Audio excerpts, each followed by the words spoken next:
तो जिसका भी ये डाउट है ना कि फाइनल मेरिट लिस्ट में हमारा नाम आएगा या नहीं आएगा, उसका डाउट इस वीडियो के बाद में 80 to 90% तक सॉल्व हो जाएगा, बिकॉज मैं इस वीडियो में बताने वाली हूँ that how will your merit list will be prepared final वाली। Okay, so hello everyone, welcome back to my channel. Many of you are asking ma'am हमारा फाइनल मेरिट लिस्ट में नाम आएगा या नहीं आएगा, so I am making this video because of those doubts and I hope this video will help you out कि आपका final merit list में नाम आएगा कि नहीं आएगा। बिकॉज इससे क्या हो रहा है ना कि बच्चों का अभी ना डायलेमा में है। उनको ये भी लग रहा है कि उनका हो जाएगा, उनको ये भी लग रहा है कि अगर नहीं हुआ तो इतना सारा टाइम वेस्ट हुआ है, कहीं ऐसा ना हो कि 2025 के लिए भी लेट हो जाए अगर किसी को करना ही है एमएनएस तो, या फिर किसी को और किसी में एडमिशन लेना है, जैसे अब कोई और बीएससी नर्सिंग का कॉलेज मिल रहा है या फिर एमबीबीएस की सीट मिल रही है या फिर बीडीएस या बीएमएस की मिल रही है और वो शायद एमएनएस की वजह से छोड़ रहे हो, जैसे किसी को बीएमएस की मिल रही है लेकिन उसको एमएनएस करना है। ठीक है, सो नाउ अगर हम ये डिस्कस करते हैं तो बहुत सारे बच्चों का डाउट जो है वो क्लियर हो जाएगा। So let's just discuss. तो अभी देखते हैं कि आपका जो, पहले ये देख लेते हैं कि आपका जो फाइनल मेरिट लिस्ट बनेगा उसमें कौन कौन से मार्क्स रिक्वायर्ड है, मतलब नीट के, सीबीटी के, इंटरव्यू के या फिर कोई और भी मार्क्स रिक्वायर्ड है। तो let's just see the final merit list basis. तो इसमें उन्होंने बहुत क्लियरली उनके ऑफिशियल नोटिफिकेशन में जब वो रिलीज करते हैं उन्होंने बोला था कि आपका जो फाइनल मेरिट लिस्ट होगा वो आपके नीट का स्कोर क्या रहा है उसमें वो ऐड होगा। ठीक है, आपका सीबीटी का स्कोर क्या रहा है वो ऐड होगा उसमें, आपका जो इंटरव्यू गया है ठीक है वो ऐड होगा उसमें, आपका जो पेट का स्कोर मतलब आपका जो साइकोलॉजिकल असेसमेंट टेस्ट जो कि आपका इंटरव्यू में ही इंक्लूडेड होता है बट उसके मार्क्स आपको अलग से मिलते हैं तो वो भी ऐड होगा उसमें। And the most important thing is your medical fitness. कोई अगर मेडिकली फिट है तो उसकी फाइनल मेरिट लिस्ट को प्रिपेयर किया जाएगा। अगर वो मेडिकली अनफिट है, even if he is scoring very very high, तब भी उसको फाइनल मेरिट लिस्ट इसका प्रिपेयर नहीं किया जाएगा क्योंकि इंडियन आर्मी के अंदर medical fitness is most important. तो फाइनल मेरिट लिस्ट पहले let me clear one thing, उन्हीं का प्रिपेयर किया जाएगा जो आपके अपने अपने मेडिकल टेस्ट में जो है फिट हुए हैं। अगर कोई अनफिट हुआ है, even if a single test, मतलब अगर किसी सिंगल टेस्ट में भी वो अनफिट हो गया ना मेडिकल में, जैसे मान लो ब्लड में ही हो गया या फिर अल्ट्रासाउंड वगैरह वाले मेडिकल में वो अनफिट हो गया, तब भी उसको मतलब अब उसका फाइनल मेरिट लिस्ट में नाम नहीं आएगा, उसको प्रिपरेशन वापस स्टार्ट कर देनी चाहिए। या फिर अगर किसी और में एडमिशन लेना चाहता है वो इंसान तो उसमें एडमिशन ले सकता है। तो नाउ यू नो कि आपका फाइनल मेरिट लिस्ट में क्या क्या स्कोर ऐड होने वाला है। आपका जो नीट का स्कोर है, टोटल स्कोर ऐड होगा नीट का। ठीक है, आपका नीट का स्कोर, आपका सीबीटी का स्कोर, सीबीटी का मतलब जो आपका जनरल इंटेलिजेंस और जनरल इंग्लिश वाला जो टेस्ट हुआ था ना उसमें आपने कितना स्कोर किया है आउट ऑफ 80। ठीक है, आपका इंटरव्यू का मार्क्स, इंटरव्यू का मतलब इंटरव्यू 100 मार्क्स का होता है तो आपका इंटरव्यू कैसा गया है, आपको 100 मार्क्स के इंटरव्यू में से कितने मार्क्स उन्होंने दिए हैं। देन आपका पेट का स्कोर, साइकोलॉजिकल असेसमेंट टेस्ट जो वहां पर वो देते हैं। ठीक है, मेडिकल फिटनेस कि आप मेडिकली फिट है या फिर अनफिट है, इन सबका टोटल करके जिसका ज्यादा आएगा उसी का नाम फाइनल मेरिट लिस्ट में आएगा। ठीक है, और जिसका कम हो जाता है डिफरेंस लिया जाएगा। जैसे मान लो किसी बच्चे का टोटल करके किसी का मान लो 700 आ रहा है, किसी एक का 690 या 680 या फिर 650 आ रहा है, तो 700 वाले का नाम उसमें फाइनल मेरिट लिस्ट में आएगा, 650 वाले का नाम फाइनल मेरिट लिस्ट में नहीं आएगा। ठीक है, अब देख लेते हैं, हम सपोज करते हैं दो सिचुएशन सपोज करेंगे हम। ठीक है, पहली सिचुएशन है कि कोई कैडेट है, मतलब ठीक है वन है, वन और एक है कैडेट नंबर 2। ठीक है, तो उसमें अगर पहले वाले का जो नीट का स्कोर है वो है 550। ठीक, और दूसरे वाले का नीट का स्कोर कितना है 610।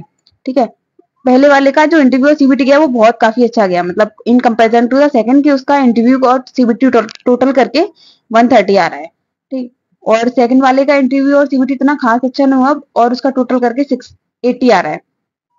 अब क्रेडिट 1 का अगर हम टोटल करेंगे नीट का स्कोर, इंटरव्यू का और सीबीटी का स्कोर, तो मान लो उसका टोटल कितना है 680। ठीक है, और क्रेडिट 2 का टोटल करेंगे तो उसका आ गया मान लो 690। भले ही उसका इंटरव्यू सीबीटी कम अच्छा गया बट उसका टोटल करेंगे तब भी उसका 690 ज्यादा आ रहा है in comparison to credit number 1, because उसका नीट का स्कोर ज्यादा था। ठीक है, बट अनफॉर्चुनेटली होता क्या है कि क्रेडिट सेकंड डिस्पाइट ऑफ कि उसका टोटल बहुत ज्यादा है क्रेडिट 1 से, मतलब बहुत ज्यादा नहीं, मतलब ज्यादा है उसका 10 मार्क्स ज्यादा है, बट लेकिन वो अनफिट हो जाता है। ठीक है, और क्रेडिट 1 क्या होता है कि उसका स्कोर भले ही लो है बट वो मेडिकली फिट हो जाता है, तो फाइनल मेरिट लिस्ट में किसका नाम आएगा, क्रेडिट 1 का आएगा। ठीक है, भले ही उसका नीट का स्कोर कम था, भले उसका टोटल कम था, बट वो क्या हो गया मेडिकली फिट हो गया। क्रेडिट 2 के साथ में क्या हुआ, भले उसका नीट का स्कोर ज्यादा था, भले उसका टोटल स्कोर बहुत ज्यादा आया, बट वो क्या हो गया मेडिकल में अनफिट हो गया, इसलिए क्रेडिट 1 का नाम ज्यादा है रेफरेंस मतलब आपकी जो फॉर्मेट लिस्ट प्रिपेयर करी जाएगी उसमें आएगा और क्रेडिट 2 का नहीं आएगा।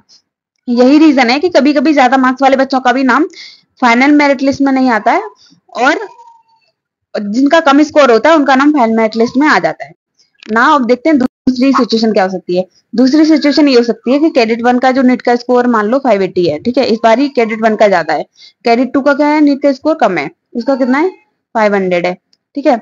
अभी इसका क्रेडिट 1 का जो इंटरव्यू सीबीटी इस बार भले ही उसका नीट का स्कोर ज्यादा था लेकिन इसका सीबीटी इंटरव्यू अच्छा गया, मतलब 120 ने स्कोर किया। और क्रेडिट 2 का क्या हो गया कि इस बार उसका इंटरव्यू और सीबीटी इतना अच्छा नहीं गया, मतलब 110 रह गया। तो पहले वाले का अगर हम टोटल करेंगे तो कितना आ रहा है 700, ठीक है। दूसरी वाले का टोटल कर रहे हैं तो कितना आ रहा है 610। अब क्या होता है कि हर बार ये जरूरी नहीं है कि जिसका नीट का स्कोर और टोटल स्कोर ज्यादा हो वो अनफिट ही होगा मेडिकल में। अब इस बार सिचुएशन ये बन गई कि जो क्रेडिट 1 है वो फिट हो गया मेडिकल में और क्रेडिट 2 क्या हो गया, अनफिट हो गया। तो इसका मतलब ये हो गया कि अब जो फाइनल लिस्ट में नाम आएगा इन दोनों बच्चों में से किसका आएगा, क्रेडिट 1 का आएगा, बिकॉज इसका मार्क्स भी नीट में भी ज्यादा है, टोटल भी ज्यादा है एंड वो मेडिकली फिट भी है, ठीक है। और क्रेडिट 2 का क्या है, नीट का स्कोर भी कम, टोटल भी कम और वो अनफॉर्चुनेटली अनफिट हो गया, तो वो आउट ऑफ द रेस हो जाएगा। तो ये जरूरी नहीं है कि जिसके मार्क्स ज्यादा है वो मेडिकली अनफिट ही हो, ठीक है। और ये भी जरूरी नहीं है कि जिसके मार्क्स कम है वो मेडिकली अनफिट हो। तो ये डिपेंड करता है आपके medical fitness, firstly most importantly आपकी मेडिकल फिटनेस। अगर आप दोनों मेडिकली अनफिट हो जाते हैं देन आपका नीट का स्कोर टोटल क्या आ रहा है, इंटरव्यू सीबीटी क्या आ रहा है, फिर उसके बेसिस पे आपको फाइनल मेरिट लिस्ट में आपको जगह मिलेगी। अदरवाइज फिर आपका अगर मेडिकल फिटनेस दोनों ही है, दोनों में ही है, देन आपका स्कोर फिर चेक किया जाएगा और जिसका स्कोर ज्यादा होगा उसको फाइनल मेरिट लिस्ट में नाम आएगा, जिसका नहीं हुआ उसको नहीं आएगा, ठीक है।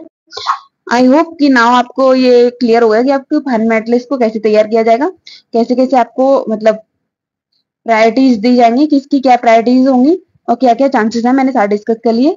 Now you can calculate your own, मतलब कि आपको पता है आपका नीट का स्कोर क्या है, आपको ये भी पता होगा कि आपका इंटरव्यू सीबीटी कैसा गया है, ठीक है, अच्छा गया है या फिर कितना अच्छा गया है, कम अच्छा गया है, कितने मार्क्स आ सकते हैं, एवरीथिंग। कोई और किसी को पता हो ना पता हो, हमें पता होता है कि हम कैसा करके आए हैं। तो आप उसके अकॉर्डिंग कैलकुलेट कर लो कि आपके कितने चांसेस हैं, बिकॉज आई डोंट नो कि आपका कितना स्कोर है ना। आप सीबीटी कैसा करके आए हो, आप इंटरव्यू कैसा करके आए हो, तो मैं किसी को नहीं बता सकती। ये आप लोग खुद डिसाइड कर सकते हो कि अच्छा हमारा नीट का इतना है, ठीक है, और सीबीटी और इंटरव्यू ऐसा ऐसा हुआ था और मेडिकली फिट है या फिर अनफिट है। अगर अनफिट है तो फिर कैलकुलेट करने की जरूरत नहीं है, अगर फिट है तो ठीक है, मेडिकल फिटनेस भी है तो इतने चांसेस बन रहे हैं कितना हो जाएगा।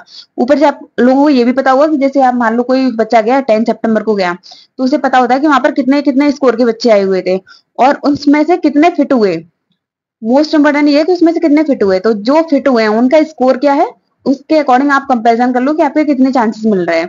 और मेरे को एक डाउट है, अगर आप चाहते हैं कि मैं ही आपको बताऊं तो मेरे को जैसे किसी का 9 को था, 8 को था, 7 को था, 3 को था, 10 को था, 11 को था, मुझे अपने बैच के अकॉर्डिंग मुझे ये बता दो कि आपके जैसे किसी को अगर 10 को था, ठीक है, तो आप मुझे बताना कमेंट में कि आपको 10 सितंबर वाले दिन आपके टोटल बैच से कितने बच्चे फिट हुए, ठीक है। किसी को 5 को था तो वो बताना कि 5 को कितने बच्चे फिट हुए हैं, ठीक है। तो ये चीज आप मुझे बता देना, then I will have idea कि ओके दिस रेंज, किस रेंज के बच्चे ज्यादा फिट हो रहे हैं, और आपको भी पता पड़ जाएगा। अब जैसे कमेंट तो सारे बच्चे देखते हैं तो फिर आप लोगों को भी पता चल सकता है अच्छा इतने अच्छे बच्चे मेडिकली फिट हुए हैं। अगर हमें पता चल जाएगा ना कि अच्छा इतने बच्चे मेडिकल फिट हैं तो फिर हमें पता चल जाएगा अच्छा 220 में हमारा नाम आ सकता है या नहीं आ सकता है, ठीक है।